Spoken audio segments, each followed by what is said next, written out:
Bismillahirrahmanirrahim. Assalamualaikum warahmatullahi wabarakatuh. Om Swastiastu. Shalom. Pertama-tama, saya ingin menyampaikan rasa bangga saya kepada istri tercinta saya bersama anak-anak saya, ketiga anak-anak saya yang hadir di acara pertemuan di siang hari ini. Tentunya tanpa istri dan anak-anak saya tidak akan bisa berdiri di sini dengan kepercayaan dan keyakinan untuk maju dan berani lebih baik.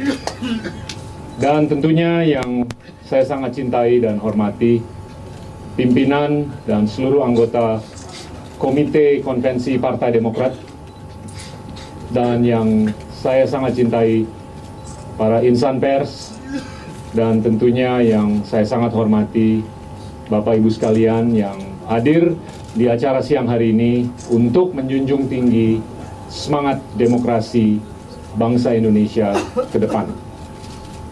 Saya tentunya juga ingin mengucapkan banyak terima kasih atas kesempatan yang diberikan kepada saya secara pribadi untuk berpartisipasi dalam konvensi ini.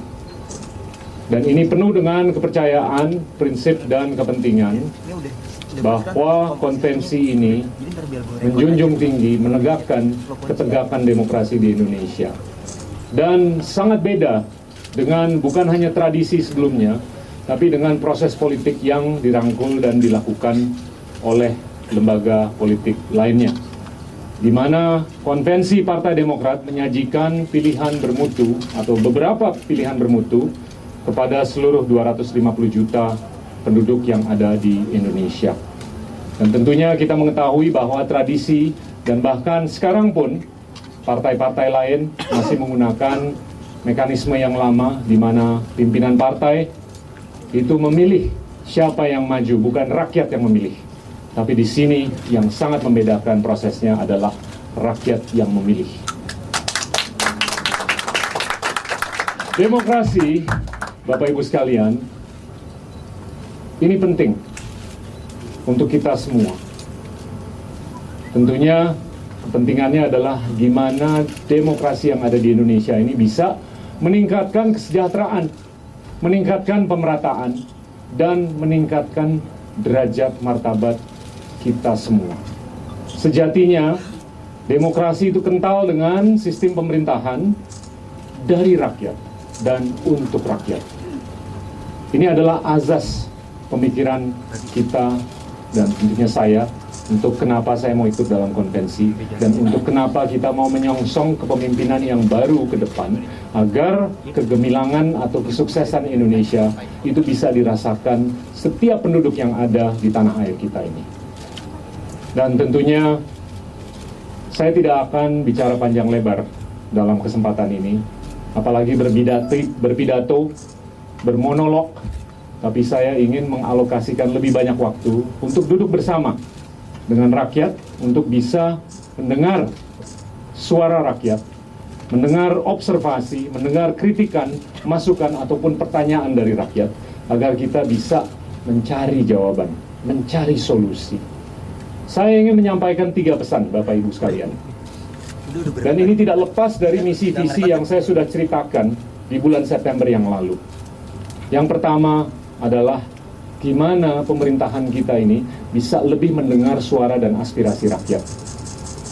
Kita mengetahui bahwa semenjak kemerdekaan, kita sudah belajar merangkak, berdiri, jalan, dan lari. Tapi kita harus bisa lebih mendengar suara dan aspirasi rakyat. Dan kita salah kalau berpikir bahwa rakyat selama ini tidak bekerja keras. Kita harus menyadari, kita harus mengapresiasi, kita harus menjunjung tinggi kepentingan dan kenyataan bahwa rakyat selama ini bekerja keras. Bukan hanya semenjak kemerdekaan kita di tahun 1945, tapi semenjak ratusan tahun sebelum kemerdekaan kita, 69 tahun yang lalu.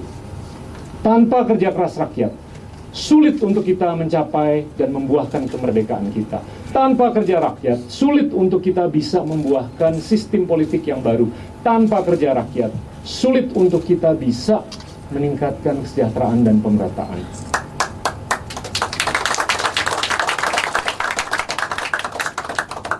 Mendengar suara rakyat itu bukan hanya memasang mikrofon. Mendengar suara rakyat itu adalah mendengar dengan hati. Dan ini bukan pemerintah yang saya bicarakan. Saya justru bicara mengenai tata kelola, pemerintahan, governance, bukan government. Dan governance atau tata kelola pemerintahan kita ke depan itu sangat terkait dengan kualitas pemimpin yang ada dan kualitas siapapun yang bisa mendampingi pemimpin yang ada. Dan tentunya dalam beberapa bulan ke depan, proses politik kita akan membuahkan seorang pemimpin yang baru, yang bisa membawa kebanggaan dan martabat yang lebih tinggi untuk seluruh rakyat yang ada di Indonesia. Banyak hal yang sudah dirasakan bahwa telah terjadi pertumbuhan, perkembangan, dan perbaikan. Apakah itu dari sisi ekonomi, sosial, ataupun kumham. Satu contoh nyata yang mana kita semestinya bisa memberikan akses ke rakyat agar kita bisa lebih mendengar rakyat, itu adalah Undang-Undang KIP, Keterbukaan Informasi Publik, di mana rakyat bisa mengakses informasi terkait dengan aktivitas, perilaku, dan pertanggungjawaban pemerintah. Tapi ini sangat tergantung dengan siapa pemimpinnya agar sistem yang ada itu bisa lebih mendengar suara rakyat.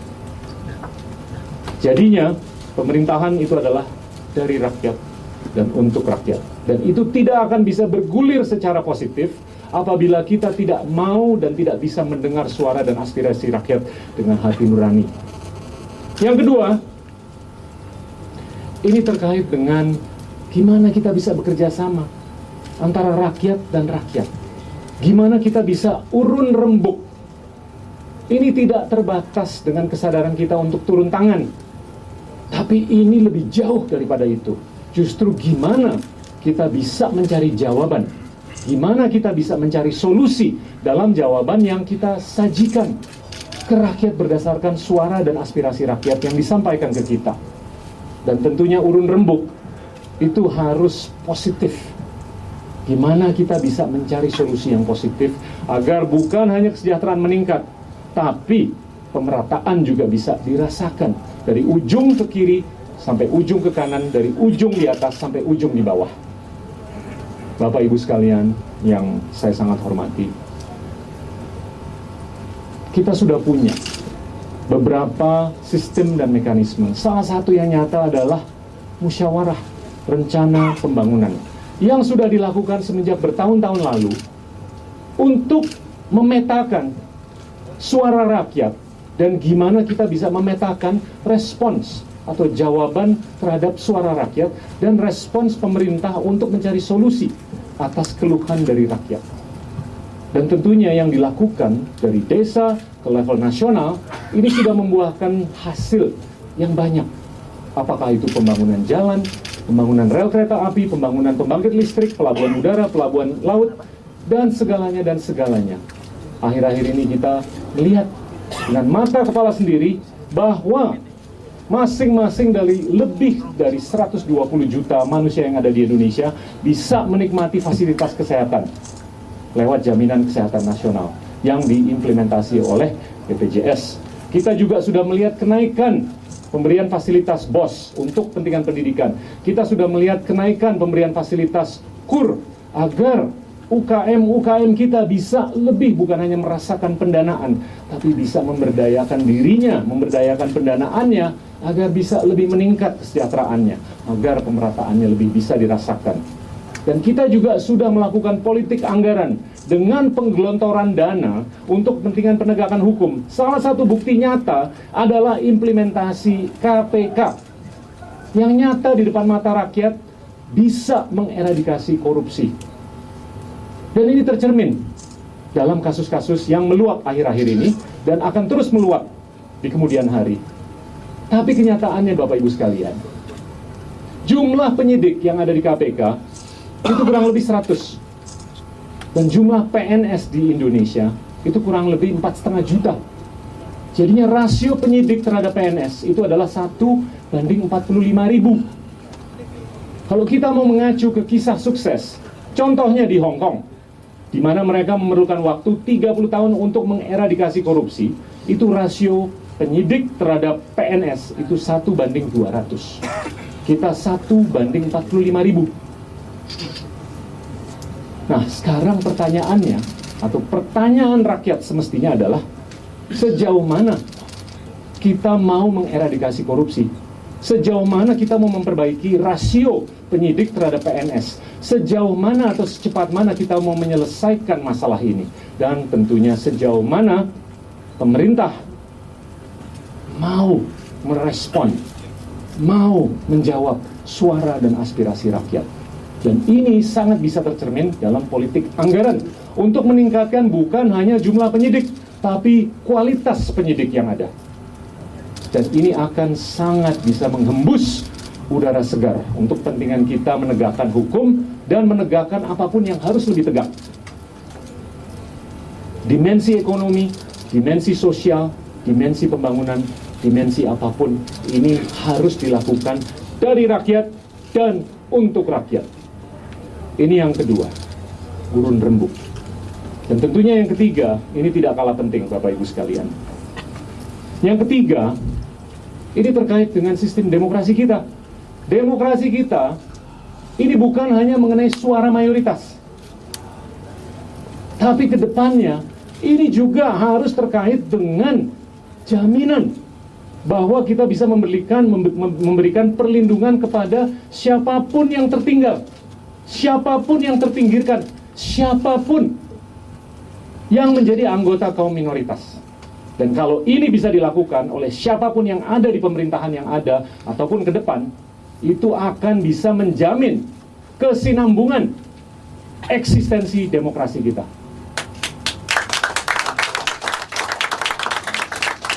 Bapak Ibu sekalian yang saya sangat cintai, keindahan demokrasi itu bukan terbatas dalam retorika. Keindahan demokrasi itu tercermin dalam implementasi. Dan implementasi ini tidak akan bisa dilakukan kalau kita tidak menggunakan hati. Kalau kita tidak komit untuk mencari SDM yang terbaik, yang kredibel, yang kompeten. Budaya menunggu bahwa orang yang kompeten dan kredibel akan masuk ke birokrasi itu harus dihapus. Budaya baru untuk supaya pemerintah dan pemerintahan untuk mencari SDM yang baru agar bisa berpartisipasi sebagai rakyat, untuk mencari solusi agar demokrasi ini bisa berkelanjutan. Itu jawabannya. Dan tentunya kalau kita bisa memerhatikan, apalagi memberikan jaminan atas perlindungan terhadap siapapun yang tertinggal, siapapun yang terpinggirkan, siapapun yang minoritas, dari ujung paling barat dan ujung ke ujung paling timur, dari ujung paling utara ke ujung paling selatan. Itu adalah gambaran baru mengenai Indonesia ke depan. Para hadirin yang saya sangat cintai, saya sudah mengulas 3 poin yang saya rasa cukup sederhana. Yang pertama adalah gimana kita mau mendengar suara dan aspirasi rakyat.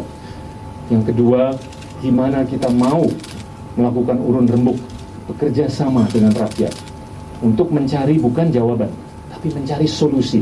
Bukan hanya untuk turun tangan, tapi mencari solusi.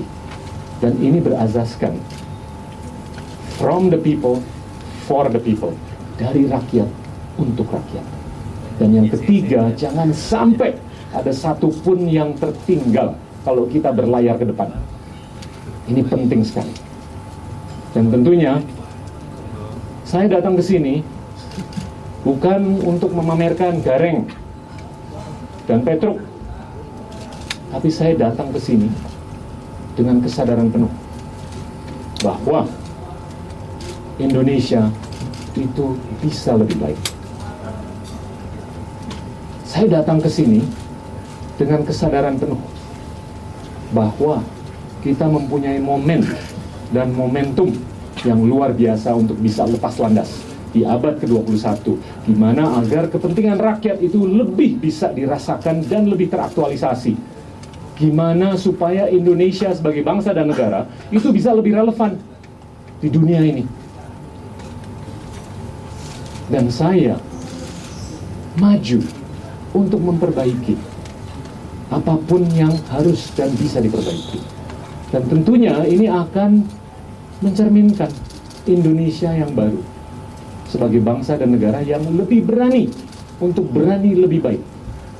Dan tentunya kenyataan atau prospek seperti itu akan sangat bisa menyongsong fajar baru Indonesia yang lebih bertanggung jawab, yang lebih kredibel, yang lebih transparan, yang lebih bersih, dan lebih berani. Dan saya siap untuk menjadi pemimpin bangsa dan negara ini. Terima kasih banyak. Wassalamualaikum warahmatullahi wabarakatuh. Om Shanti Shanti Shanti Om. Shalom. Kita berada